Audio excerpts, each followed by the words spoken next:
Welcome to our channel, Spiritual Science of the Bhagavad Gita, and in the rapid fire questions, we still have Kanak with us, and she has another question. Yes sir, my question is, Yes. Mahabharat में द्रौपदी की एक कहानी बताई गई थी कि उनके 5 पति थे।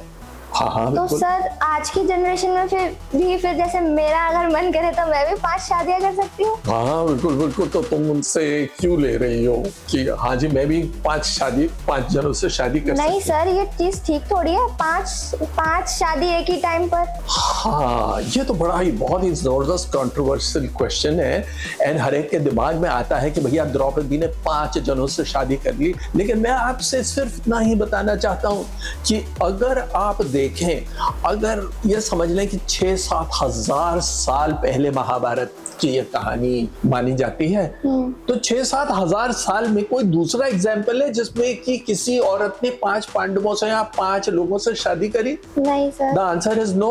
यस। हमने कभी भी अनुसरण नहीं किया। क्यों नहीं अनुसरण किया? क्यों? क्योंकि इसके अंदर कुछ डीपर मीनिंग रहा होगा। और अब मैं तुमसे पूछता हूँ, तुम मेरे से प्रश्न तो पूछे जा रही हो, तो तुमने मेरे से पहला प्रश्न पूछा था, तब मैंने क्या बताया था गीता और महाभारत में क्या फर्क है?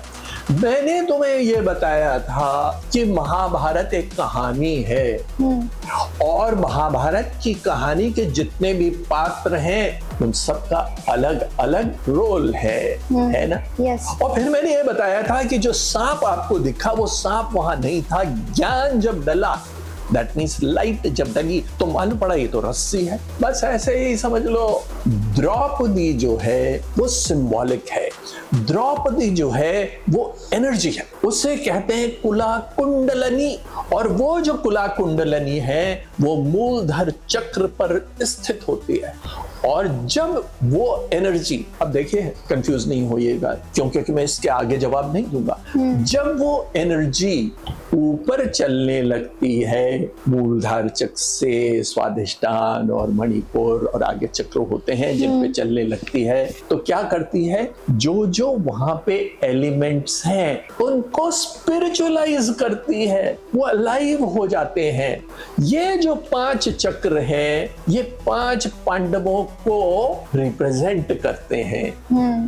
और जो 5 पांडवों को रिप्रेजेंट करते हैं, जैसे जैसे इस एनर्जी का संबंध बनता जाता है, संबंध का मतलब जैसे जैसे ये एनर्जी उनको छूती चली जाती है, हम अपनी वर्टेब्रा के थ्रू सहस्रारा चक्र जिसपे कृष्ण स्थित है हम पहुंच जाते हैं। समझ गई? Yes sir. तो जो द्रौपदी है वो रिप्रेजेंट करती है कुला कुंडलिनी को, एनर्जी को, और 5 पांडव जो हैं वो रिप्रेजेंट करते हैं 5 एलिमेंट्स को। अच्छा। राइट। अब ये तो बड़ी कॉम्प्लेक्स बात है, मैंने तो आज तक कोई सुना नहीं, ना मेरी माँ ने बताया, ना मेरे बाप ने बताया, ना मेरे अध्यापकों ने बनाया, किसी ने ना बताया, बस आप ही बताने वाले दिख गए जिनके अलावा और कोई नहीं है। तो मैं भी नहीं बता रहा हूँ, मैंने गुरुओं से सीखा है, और क्योंकि मैंने गुरुओं से सीखा इसलिए मैं तुम्हें बता रहा हूँ। अब तुम जानना चाहोगे कि भाई मैंने डिटेल कैसे मालूम पड़े, तो वही मैं बता रहा हूँ। Spiritual science of the Bhagavad Gita में हम ऐसे ही टॉपिक्स को ले रहे हैं और एक एक करके जितनी भी कंट्रोवर्शियल बातें हैं उन्हें सामने लेके आएंगे। आप मेरी क्लासेस ज्वाइन करिए, उसका लिंक डिस्क्रिप्शन बॉक्स में दिया हुआ है, मैं आपका इंतजार कर रहा हूँ।